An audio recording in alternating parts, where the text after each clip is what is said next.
Outback New South Wales has long been an area on my bucket list, so finding ourselves with 12 convenient days off, we loaded the utes and headed west, with no real plans.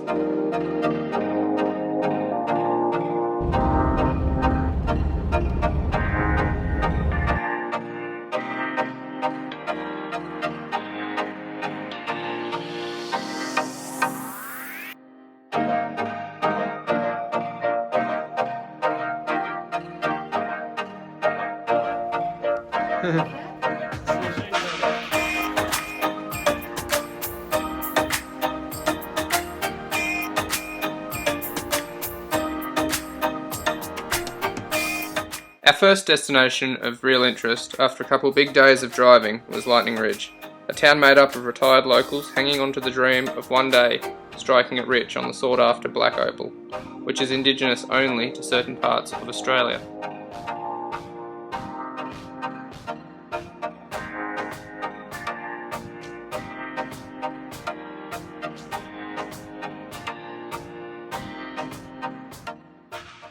Heading further west through Bourke, the next stop was a unique state. Trilby Station on the banks of the Darling River is a 320,000 acre property owned by fifth generation farmers running a merino sheep and goat enterprise. Taking 11 hours to drive across the station, helicopter is the obvious choice for wranglers.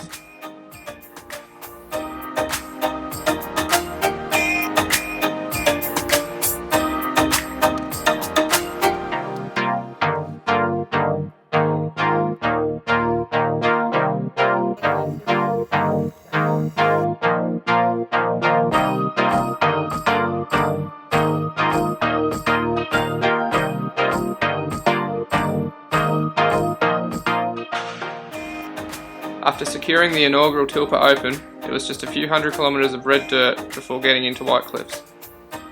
The town, once again, known for its opal mining, is made up of around just 100 people, most of which live underground. Our accommodation for the night was just that, staying at White Cliffs Underground Motel, with some of the most confusing hallways you'll ever find.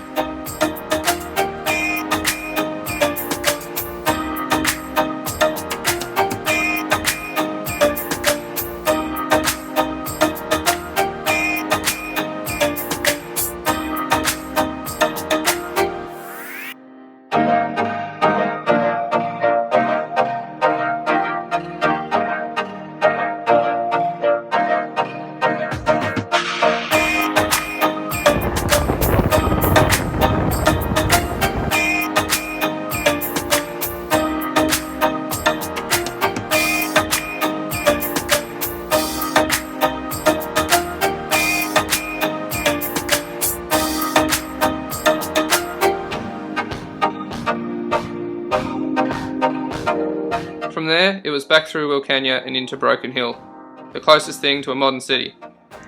Comprising of everything from modern art, to going down a once operational mining shaft, to checking out the Royal Flying Doctor Services base, which serves as the primary source of healthcare for people in its region across nearly 650,000 square kilometres. Known as the Hollywood of the Outback, Broken Hill has had many high-profile movies shot around the area. Most notably, Mad Max 2, which was shot 25 kilometres out of town in Silverton, a true 1800s town with a resident population of just a dozen and 2 donkeys.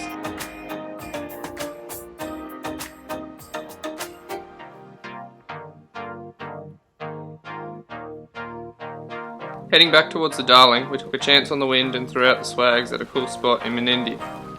Known for its lake system, the beautiful spot was great to throw out a line while admiring the pelican population. Since 2017, the lakes have been near empty, feeding lower rivers, resulting in mass fish death and devastation within the tourism sector. In April of this year, a decision was made to fill the lakes for the first time in 5 years, allowing 650 gigalitres to flow from the Darling. It wasn't just water that returned to the region. Birds, fish and tourists are now in abundance, allowing local businesses to once again thrive.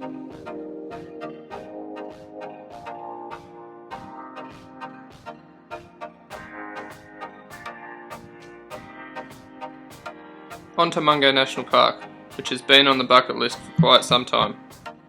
You always see these incredible shots of the big white dunes, known as the Walls of China. But what you don't understand is the profound history of Australia's Indigenous people and their long connection to the area. It has been 14,000 years since water last filled Lake Mungo, with the current lunar-type landscape stretching almost as far as the eye can see. It is here the Mungo Man was discovered, the oldest human remains in Australia, as well as Mungo Lady, the oldest known human to have been ritually cremated.